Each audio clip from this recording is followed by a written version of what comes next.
Kira's hands tremble as she stands in Lucius Diego's private study, surrounded by armed men whose faces show no mercy. The tattoo on his forearm, a phoenix rising from flames with intricate Celtic knots, is identical to the one her mother has hidden beneath her sleeve for 25 years. The same tattoo her mother would trace with tears in her eyes, whispering about a love that died before Kira was born. Say that again. Lucius's voice cuts through the silence like a blade. His gray eyes, usually cold as winter steel, now burn with something she can't name. About your mother's tattoo. The words catch in Kira's throat. She came here tonight to serve drinks at his exclusive party, not to unravel secrets that might destroy everything she thought she knew about her life. But she can't unsee it. Can't unknow what the matching ink might mean. I shouldn't have said anything, she whispers, backing toward the door. Lucius rises from his chair with predatory grace, and every man in the room tenses.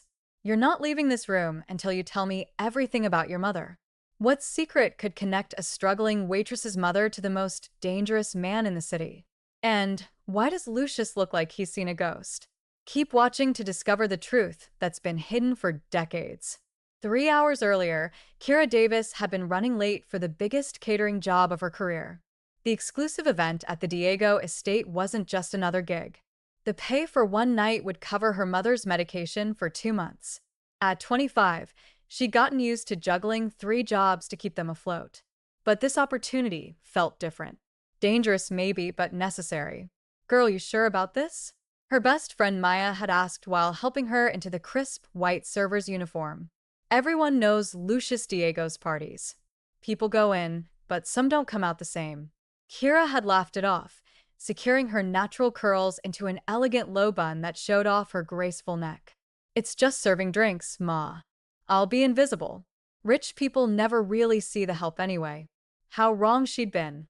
The Diego mansion rose from the Chicago skyline like a fortress of glass and steel. Security stopped her car 3 times before she even reached the service entrance. By the time Kira joined the other servers in the staging area, her heart hammered against her ribs. Remember, the head caterer whispered sharply, eyes down, mouths shut. Mr. Diego values discretion above all else. You see nothing, you hear nothing, you say nothing. Understand? 20 servers nodded in unison. The party itself was unlike anything Kira had imagined. Men in suits that cost more than her annual rent filled the grand ballroom, their conversations conducted in low, careful tones. Everyone moved with purpose, with awareness. She recognized faces from the news, businessmen, politicians, people who shaped the city from the shadows. And then there was Lucius Diego himself. Kira had seen photos. Of course, everyone in Chicago knew the face of the man who controlled half the city's underground operations. But pictures hadn't captured the raw magnetism of his presence. He stood near the floor-to-ceiling windows, a glass of whiskey in hand, surveying his domain like a king observing his kingdom. Tall and powerfully built, with dark hair touched with silver at the temples, he wore authority like a second skin. She'd been careful all night to avoid direct contact, served drinks to his guests, refilled champagne flutes, cleared empty plates, invisible, just as she'd planned, until Lucius Diego reached for a glass from her tray, and his sleeve rode up. The tattoo stopped her heart, a phoenix rising from flames, surrounded by Celtic knots in a pattern she'd memorized from childhood. The exact same design her mother had on her left forearm. The tattoo she'd covered religiously, the one she'd never explained, despite Kira's countless questions. Kira's sharp intake of breath made Lucius's eyes snap to her face. If you're enjoying this story and want to see what happens next, please subscribe to our channel and let us know in the comments where you're watching from. Your support means everything to us as we continue bringing these stories to life. For a moment, the noise of the party faded. His gray eyes narrowed, studying her with an intensity that felt like being X-rayed. Something wrong? His voice was deeper than she expected, rough velvet over steel. No.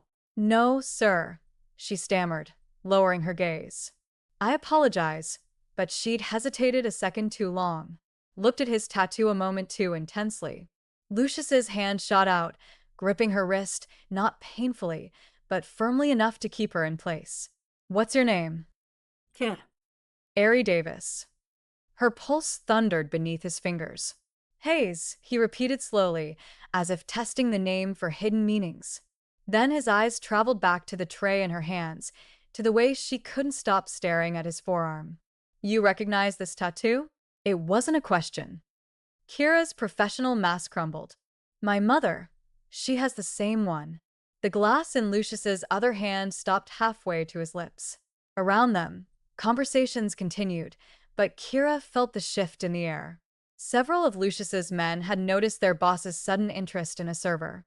Your mother, Lucius repeated, his voice dangerously soft. What's her name? Sir, I really should get back to her name. Steel wrapped in silk. Sophia. Sophia Davis. The name fell from Kira's lips like a confession. Whatever Lucius Diego had expected to hear, it wasn't that. His face went absolutely white. The glass slipped from his fingers, shattering against the marble floor. The entire ballroom went silent. Everyone out, Lucius commanded, his voice cutting through the shocked stillness. Now, boss, what? One of his lieutenants began. Out. The roar made Kira flinch. Within 2 minutes, the ballroom cleared. Servers, guests, everyone vanished like smoke, leaving Kira alone with Lucius Diego and 4 of his most trusted men. She'd never felt more exposed, more vulnerable, standing in her server's uniform while the most powerful criminal in Chicago stared at her like she was a ghost made flesh. Lucius, one of his men, older with salt and pepper hair and calculating eyes, stepped forward. What's going on? But Lucius ignored him. His attention remained fixed on Kira with laser focus. How old are you? 25. Something flickered across his face. Pain maybe, or recognition. When's your birthday? September 12th, sir. I don't understand what. Sophia Davis, Lucius interrupted, his voice rough with emotion she couldn't identify.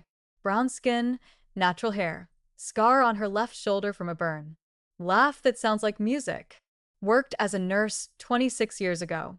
Kira's blood turned to ice. How do you know my mother? Lucius turned away, running a hand through his hair in a gesture that looked utterly unlike the controlled man she'd observed all evening. When he faced her again, his expression had transformed into something raw and unguarded. Because 26 years ago, I loved her more than life itself, he said quietly. And I thought she was dead. Wait, Lucius thought Kira's mother was dead. What happened 26 years ago? And why did Sophia disappear? The answers will shock you. Keep watching. The revelation hung in the air like smoke after gunfire. Kira's mind raced, trying to reconcile the cold, dangerous man before her with the shadowy figure from her mother's past. The one Sophia had never named, never spoken about except in fragments and tears. That's impossible, Kira whispered. My mother never mentioned you. She always said my father died before I was born. Lucius's jaw clenched. She told you your father was dead. She said he was killed, that she barely escaped with her life. Kira's voice strengthened with anger now, pushing past her fear. She spent 25 years hiding, looking over her shoulder, working 3 jobs to keep us safe. If you loved her so much, where were you? I was told she died in the fire. Lucius's words came out harsh, clipped. The warehouse explosion that killed 15 people. They found remains. Her dental records matched. I buried an empty casket. Area. I mourned her for years. What fire? What are you talking about? Lucius gestured to his lieutenant. Thomas, bring me the file. The warehouse incident, 1999. While Thomas left the room, Lucius poured himself another drink with hands that weren't quite steady. Kira noticed details she'd missed before. The fine lines around his eyes that spoke of sleepless nights, the white scar cutting through his left eyebrow, the way he carried himself like a man who'd learned to armor his heart. Your mother and I met at St. Catherine's Hospital, Lucius began, his voice distant with memory. I'd been shot. Gangdispute. Nothing that matters now. Sophia was my nurse. She was 22, fresh out of nursing school, and so damn beautiful, she made my heart stop. Despite everything, Kira found herself leaning in. Her mother never spoke about this time, never explained the haunted look she got when old love songs played on the radio. We fell in love. Lucius continued fast and hard and completely. I knew what I was, knew the life I led would put her in danger. I tried to stay away. His laugh was bitter. That lasted all of 2 weeks. Sophia said she didn't care about the danger, said she loved me anyway. Thomas returned with a worn file folder. Lucius spread photographs across the table, crime scene images of a burned-out warehouse, forensic reports, newspaper clippings with headlines about gang violence, and innocent casualties. My enemies found out about Sophia, Lucius said flatly. Rival family trying to take my territory. They grabbed her from the hospital parking lot, left me a message saying if I wanted her back, I'd have to trade myself. Kira's heart clenched. This matched the fragments her mother had whispered during nightmares. The darkness, the fear, the feeling of being trapped. I went to make the trade, Lucius continued. But when I arrived, the warehouse was already burning. Explosion took out the whole building. They found 6 bodies inside, burned beyond recognition. The forensic team used dental records to identify the victims. He tapped one of the reports. Sophia's records matched one of the bodies. But it wasn't her, Kira said softly. No. Lucius's gray eyes met hers, and she saw the abyss of grief he'd carried. It wasn't her. Someone faked those records. Someone helped her disappear so completely that even I, with all my resources, all my connections, never found a trace. The implications crashed over Kira like a wave. Her entire life had been built on a lie. Her mother hadn't been running from Lucius's enemies. She'd been running from Lucius himself. Or at least that's what Sophia must have believed. Why would she run from you? Kira asked. If you loved each other. Lucius was quiet for a long moment. When he spoke, his voice was barely above a whisper. The night she was taken, I made a choice. I called in every favor, activated every soldier in my organization. I was ready to burn down half of Chicago to get her back. My uncle, the previous head of our family, he told me I was being reckless. That one woman wasn't worth starting a war. What did you do? I told him Sophia was worth 1,000 wars. Lucius's smile was sharp and painful. I chose her over everything. My position, my family's approval, my own safety. But maybe. He paused, and Kira saw the doubt that had clearly haunted him for decades.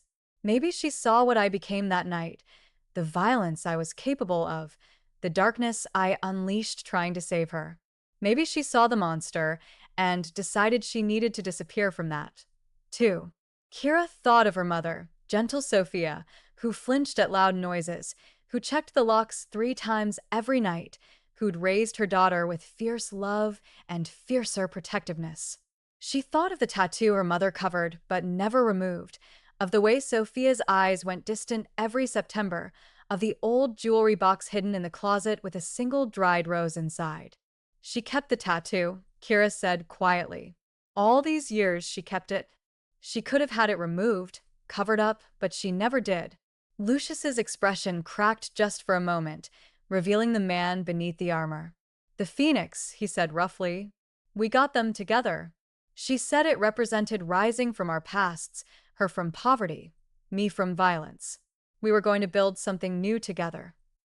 She never married, Kira added. Never dated. I used to ask her why, and she'd just say that some loves come once in a lifetime. Sophia is alive. Lucius spoke the words like a prayer and a curse combined. After all these years, she's alive. Where is she, Kira? The question hung between them, loaded, dangerous, full of possibility and threat. Kira straightened her spine, meeting Lucius's intense gaze with newfound courage. She's safe. And before I tell you anything else, I need to understand something. Are you going to hurt her? Hurt her? Lucius looked stunned. I spent 26 years grieving her. I never married, never moved on, never stopped seeing her face in my dreams. Sophia was the only woman I ever loved. Why would I hurt her? Because she ran from you, Kira challenged. Because she let you think she was dead. Because she kept your daughter from you. The last words dropped like a bomb. Lucius went absolutely still. What did you say? Kira's hands trembled, but she forced herself to continue. I was born September 12th, 1999, 9 months after the warehouse fire. My mother always told me my father died before I was born. But the timeline, she swallowed hard. The timeline matches, doesn't it?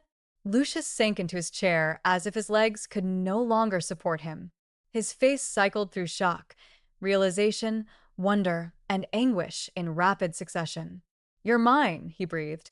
Sophia was pregnant. She was carrying my child, and she let me believe both of you were dead. She thought she was protecting me, Kira said, though she wasn't sure if she was defending her mother or explaining for her own benefit. From your world, from the danger. She didn't give me a choice. Lucius's voice was raw. 2 years, Kira, I missed 25 years of your life. First steps, first words, first day of school, everything. The pain in his voice was so real, so human that Kira felt her defenses crumbling. This wasn't the cold mafia boss she'd expected. This was a man who'd lost everything and was only now discovering what had been taken from him. I need to see her, Lucius said urgently, standing again. I need to talk to Sophia. Where is she? I can't. Just please. The words seemed to cost him. I won't hurt her. I won't force anything. But I've spent over 2 decades mourning a ghost. I need to see her. I need to understand why she ran. His voice broke. I need to tell her I'm sorry for not saving her soon enough. Kira's phone buzzed in her pocket. A text from her mother. Hope the job is going well, baby. Don't forget to take your tips. Love you. Looking at that simple message, Kira made a decision that would change everything. She's at our apartment, Kira said quietly. But we do this my way. I call her first. Prepare her. You don't show up with guns and soldiers. You come alone, and you give her the choice to see you or not. Can you do that? Lucius nodded slowly. Whatever she needs. Whatever you both need. And one more thing, Kira added, channeling every ounce of strength she'd inherited from her mother. If you break her heart again, if you bring danger to our door, or make her regret staying alive, I don't care how powerful you are, I will make you regret it. For the first time that night, Lucius smiled, a real smile that transformed his harsh features into something almost gentle. You have your mother's fire, he said softly. And apparently mine, too. I wouldn't expect anything less from my daughter. Can you imagine finding out the most dangerous man in the city is your father? And wait until Sophia sees Lucius after 26 years. The reunion will leave you speechless. Keep watching. The drive to Kira's apartment felt surreal. She sat in the back of Lucius's armored SUV because apparently her father traveled nowhere without security, trying to process the fact that she'd used the word father in her thoughts. Lucius had kept his promise about coming alone, but alone meant dismissing his bodyguards to the street level while he came upstairs with just Thomas, who waited in the building lobby. Kira had called her mother during the drive, keeping her voice carefully neutral. Mom, something happened tonight. Something important. I need you to sit down. Baby, what's wrong? Are you hurt? Sophia's instant panic reminded Kira of a lifetime of her mother's protective instincts. I'm fine, but I'm bringing someone home. Someone you need to see. Kira took a breath. Lucius Diego is alive, Mom, and he knows about me. The silence on the other end lasted so long, Kira thought the call had dropped. Then came a sound that broke her heart, her mother's sob, raw and full of 26 years of suppressed grief. I thought I had more time, Sophia whispered. I thought I could protect you longer. Mom, he thought you were dead. Both of us dead. He's been grieving for over 2 decades. Another sob. I know. God help me, Kira. I know. Now, standing outside their modest apartment door, Kira watched Lucius transform. The powerful mafia boss had given way to a nervous man who checked his appearance in every reflective surface during the elevator ride. He'd rolled down his sleeves to cover the tattoo, then rolled them back up, fixed his hair 3 times. Kira might have found it endearing if her own heart wasn't hammering with anxiety. She might not want to see me, Lucius said quietly. If she asks me to leave, then you leave, Kira confirmed. No arguments, no force. He nodded, but his jaw was tight with tension. Kira unlocked the door. Their apartment was small, a one-bedroom in a working-class neighborhood. Nothing like Lucius's mansion, but it was clean, filled with plants Sophia lovingly tended, and decorated with photos chronicling Kira's entire life. Lucius's eyes went immediately to those photos, drinking in every image of the daughter he'd never known. Sophia stood in the living room, and Kira's breath caught. Her mother had changed into a simple blue dress, the one she saved for important occasions. Her natural hair was swept back, showing the graceful lines of her face. And on her left forearm, visible for the first time in Kira's memory, was the phoenix tattoo. She looked terrified and heartbroken, and somehow impossibly hopeful. Lucius, Sophia breathed. Sophia, his voice cracked on her name. They stood frozen, separated by 20 feet and 26 years of pain. Kira felt like an intruder in this moment, but she couldn't leave. Needed to see this through. You're alive, Lucius said, moving forward slowly as if approaching a frightened bird. All this time you've been alive. I'm so sorry. Tears streamed down Sophia's face. I'm so sorry, Lucius. I thought I was doing the right thing. I thought, why? The single word held universes of pain. Why did you let me believe you were dead? Why did you take my daughter and disappear? Sophia's composure shattered. She sank onto the couch, covering her face with her hands. Kira moved to her mother's side instinctively, but Sophia gestured for her to stay back. After the explosion, Sophia began, her voice muffled. I woke up in a basement 2 states away. A man I never learned his real name told me he'd pulled me from the warehouse before it blew. Said he was a federal agent who'd been monitoring your organization. He said you'd been arrested, that the FBI had enough evidence to put you away for life. Lucius's expression went cold. That's not what happened. I know that now, Sophia said, looking up with red-rimmed eyes. But then I was terrified, Lucius. I'd just survived being kidnapped and nearly killed. I was pregnant. And this agent told me that if I went back, your enemies would use me and our baby to destroy you.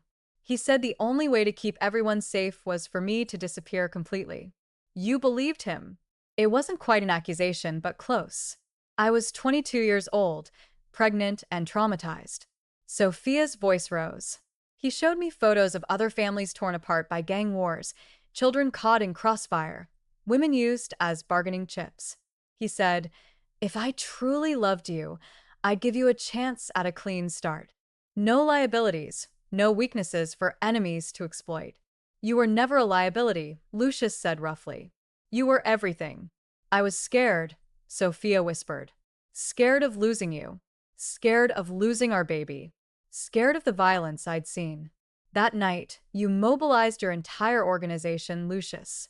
I heard the stories afterward, the people who died, the destruction, the way you tore through the city looking for me. I saw what you were capable of when pushed, and I thought, she swallowed hard. I thought our baby deserved a chance at a normal life. Kira felt the words like a physical blow.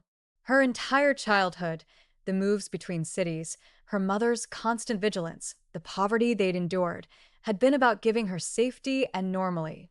Sophia had sacrificed everything, including her own happiness, for that goal. Did I have a normal life? Kira asked quietly, drawing both parents' attention. We moved 6 times before I was 10.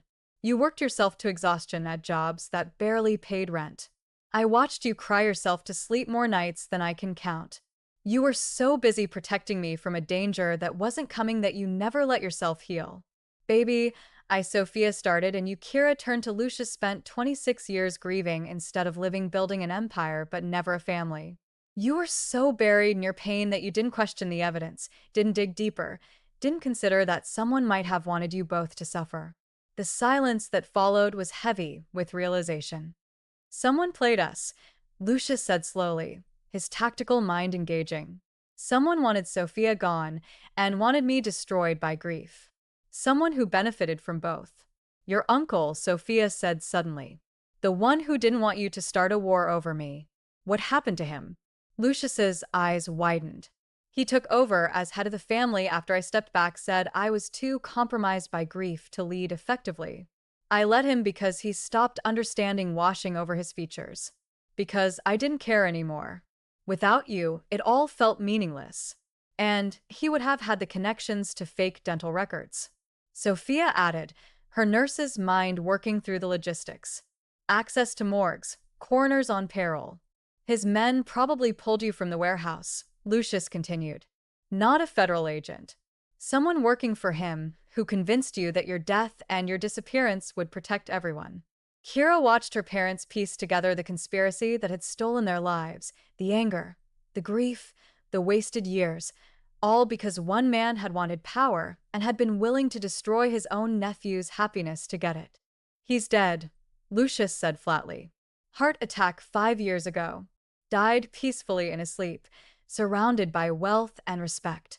Good, Sophia said with surprising venom, because if he were still alive, I'd kill him myself. The fierce declaration hung in the air. And then, impossibly, Lucius laughed. A real laugh that seemed to surprise him as much as it did them. That's the Sophia I remember. All gentleness and compassion until someone threatens her family. Then she becomes a warrior.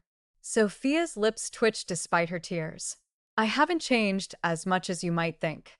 Lucius moved closer, kneeling in front of the couch, so he was at eye level with Sophia. I don't want to waste another day, he said quietly. I lost 26 years with you with our daughter. I can't get that time back. But if you'll let me, I want to be part of your lives now. However you'll have me, whatever role you're comfortable with, I can't lose you again. Either of you. Sophia reached out with trembling fingers, touching Lucius's face like she needed to confirm he was real. I never stopped loving you, she whispered. I told myself I was over it, that I'd moved on, but I never stopped. I've been in love with a ghost for 26 years. I'm not a ghost, Lucius said, covering her hand with his. I'm right here, and I'm not going anywhere. Kira watched her parents lean into each other, foreheads touching, tears mixing as they held on like lifelines. She should have felt intrusive, but instead she felt something else. Hope. For the first time in her life, the fractured pieces of her family were beginning to align. Then Lucius's phone buzzed with an urgent alert. He ignored it the first time, but when it buzzed again immediately, his expression hardened. What is it? Sophia asked, reading his change in demeanor. Instantly, Lucius checked the message, and his face went cold. Someone just fired shots into my estate, and they left a message spray painted on the gate. The past rises. Diego blood for Diego lies. Kira's stomach dropped. What does that mean? It means, Lucius said grimly, pulling out his phone to make calls, that someone knows Sophia is alive and they're not happy about it. Just when this family is reunited, someone threatens everything. Who knows about Sophia? And what do they want? The final chapter will have you on the edge of your seat. Don't stop now. Within 15 minutes, Lucius had transformed their modest apartment into a command center. Thomas and 4 other trusted soldiers secured the building's perimeter while Lucius worked the phones, his voice clipped and authoritative as he gathered intelligence. Sophia packed essential items with the practiced efficiency of someone who'd fled danger before. And Kira tried to process that her reunion with her father had immediately thrown them into the kind of danger her mother had spent a lifetime avoiding. It's Antonio, Thomas reported, entering the apartment with his weapon holstered, but clearly ready. Antonio Diego just got released from prison yesterday.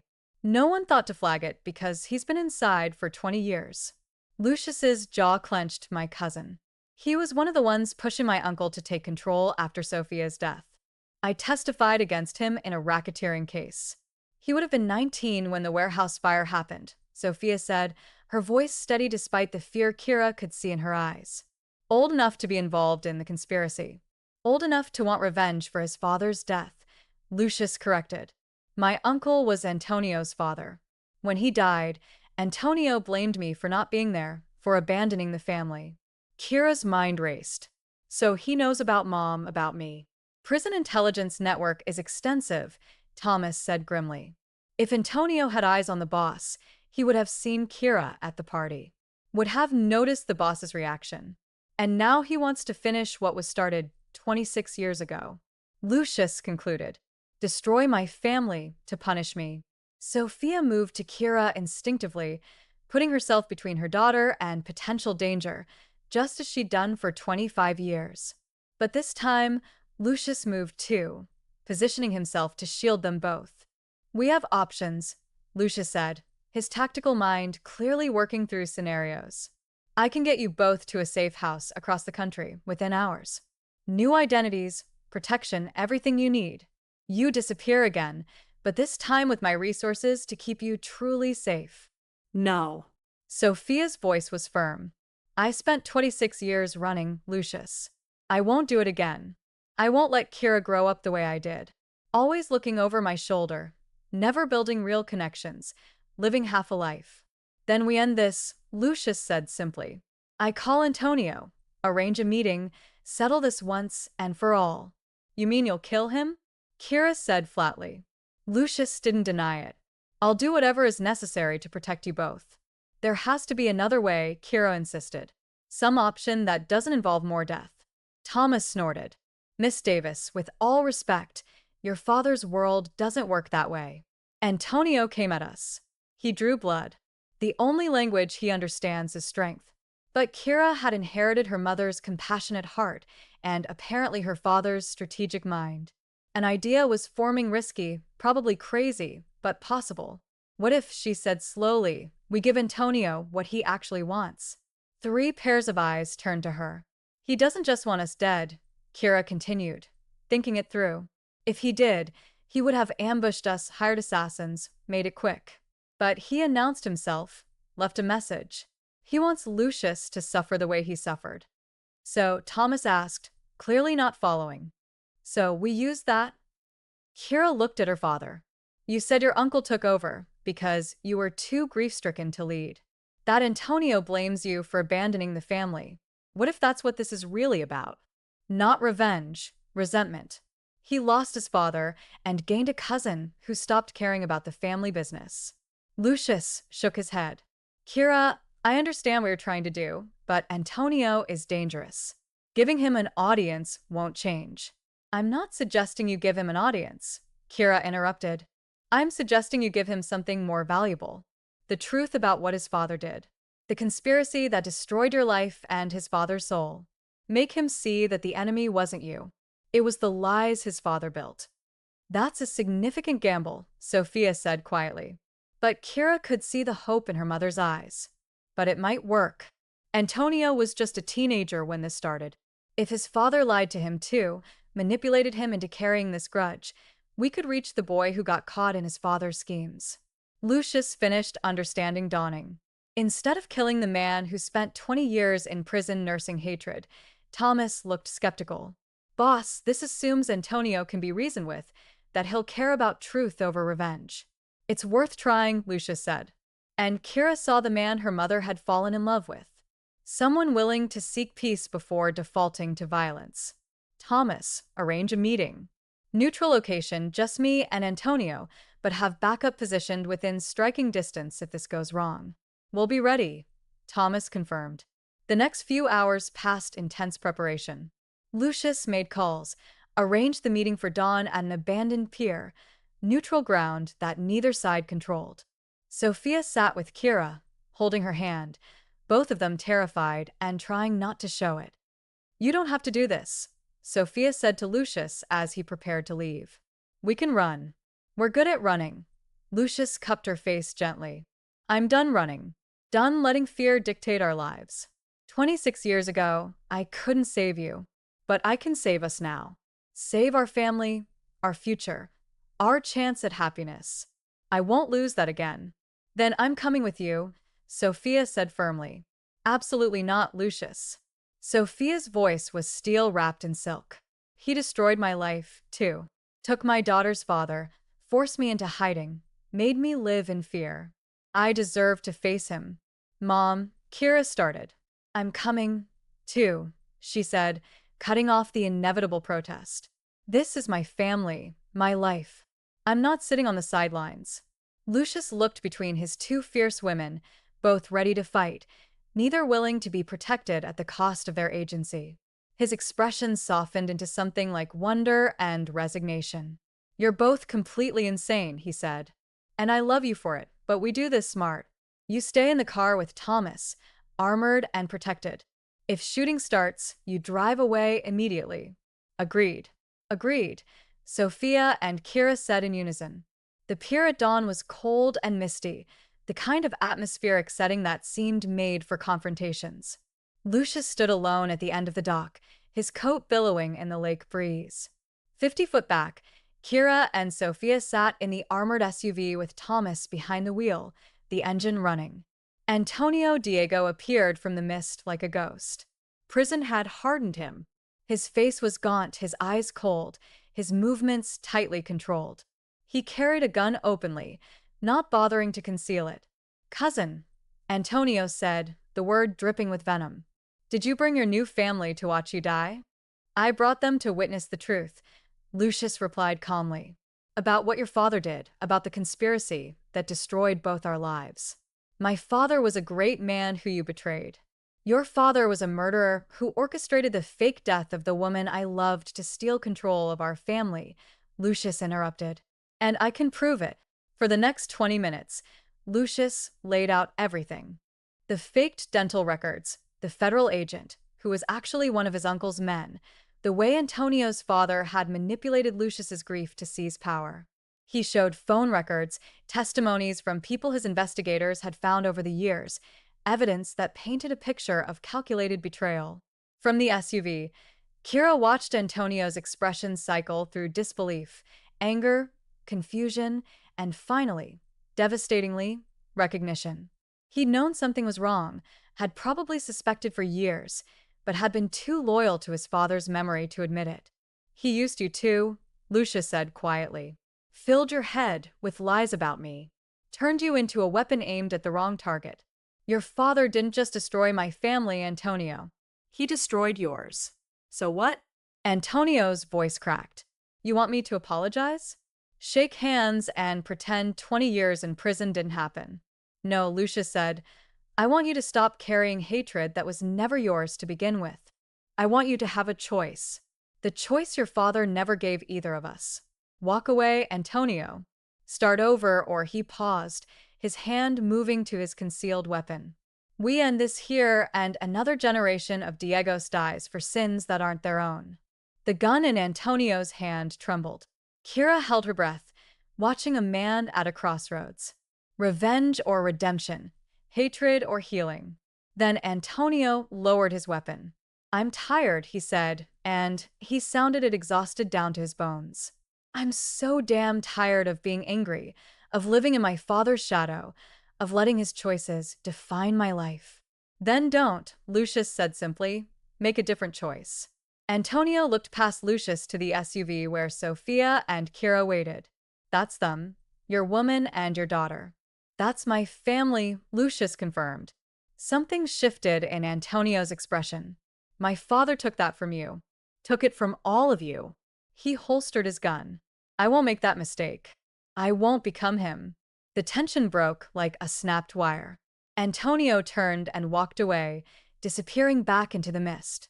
Lucius stood alone for a moment, then made his way back to the SUV. When he opened the door, Sophia launched herself at him, checking for injuries, making sure he was truly unharmed.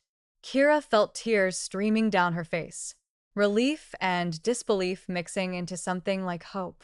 It's over, Lucius said, pulling them both close. It's finally over. Thomas cleared his throat. Boss, we should still get somewhere secure. Just because Antonio walked away doesn't mean I know, Lucius said. But for now, just for this moment, let me hold my family. And in that cold dawn on an abandoned pier in Chicago, a family that had been fractured for 26 years finally came together. Can you believe Antonio actually walked away? And now Lucius, Sophia, and Kira finally have their chance at being a family. But what does that look like after so much time apart? The epilogue will show you. 6 months later, Kira stood in the kitchen of her mother's new house. Not a mansion like Lucius's estate, but a beautiful craftsman home in a safe neighborhood with actual neighbors and a garden. Sophia was already filling with flowers. The tattoo on Kira's forearm was still fresh, the phoenix design slightly modified from her parents' matching ink, but clearly part of the same family of symbols. You didn't have to get it, Sophia said, though her eyes were bright with emotion. I wanted to, Kira replied, touching the healing skin gently. We all rose from something, right? Might as well have the reminder. The doorbell rang, and Kira opened it to find Lucius carrying bags of groceries. He developed a habit of showing up for Sunday dinners, claiming he'd forgotten what home-cooked meals tasted like. Nobody believed him, but nobody called him on it either. Your mother texted me, Lucius said by way of greeting, setting the bags on the counter. Said you have news. Kira exchanged a glance with Sophia, who smiled encouragingly. I got accepted, she announced. Full scholarship to medical school, following in Mom's footsteps. Lucius's face transformed with pride. Kira, that's incredible. We should celebrate. I'll make reservations at Dad. Kira interrupted using the title that still felt new, but increasingly natural. We're celebrating here with Mom's cooking and maybe a decent bottle of wine. Just us. Just us, Lucius repeated softly, as if testing the phrase. Then that gentle smile that Sophia had fallen in love with decades ago. There's nowhere else I'd rather be. As the afternoon shifted into evening, Kira watched her parents move around each other in the kitchen with increasing ease, passing ingredients, sharing private smiles, occasionally touching in ways that spoke of rediscovered intimacy. They were dating, technically, taking things slow after so much time apart, but Kira could see the endgame written in every glance, every gentle touch. Her phone buzzed with a text from Maya. Still can't believe your dad is that Lucius Diego. Your life is literally a movie. Kira smiled and typed back more like a second chance for all of us. Because that's what this was, not a fairy tale ending, but a hard-won opportunity to rebuild what had been stolen. Lucius still ran his organization, though with Sophia's influence, he'd been slowly shifting toward legitimate businesses. Sophia had returned to nursing part-time, finding joy again in work she'd loved. And Kira. Kira was learning to balance her two worlds, the daughter of both a nurse and a mafia boss, belonging fully to both. What are you thinking about? Sophia asked, catching Kira's distant expression. Just that we're lucky, Kira said honestly. It took 26 years and a random tattoo sighting, but we found our way back to each other. Lucius raised his wine glass. To random tattoo sightings, to impossible chances, to the family we lost and found again, to rising from the ashes, Sophia added. Touching her phoenix tattoo, to second chances, Kira finished. They clinked glasses as the sun set over Chicago. Three people who'd been broken apart by lies and brought together by truth. The road ahead wouldn't be easy. Nothing about their situation was simple or conventional. But they had something that had survived decades of separation, grief, and loss. They had each other. And this time, nothing would tear them apart. Thank you all for following this story. If you enjoyed it, please write in the comments where you're watching from. And don't forget to like, subscribe, and share this video as your support is important for me to continue creating content.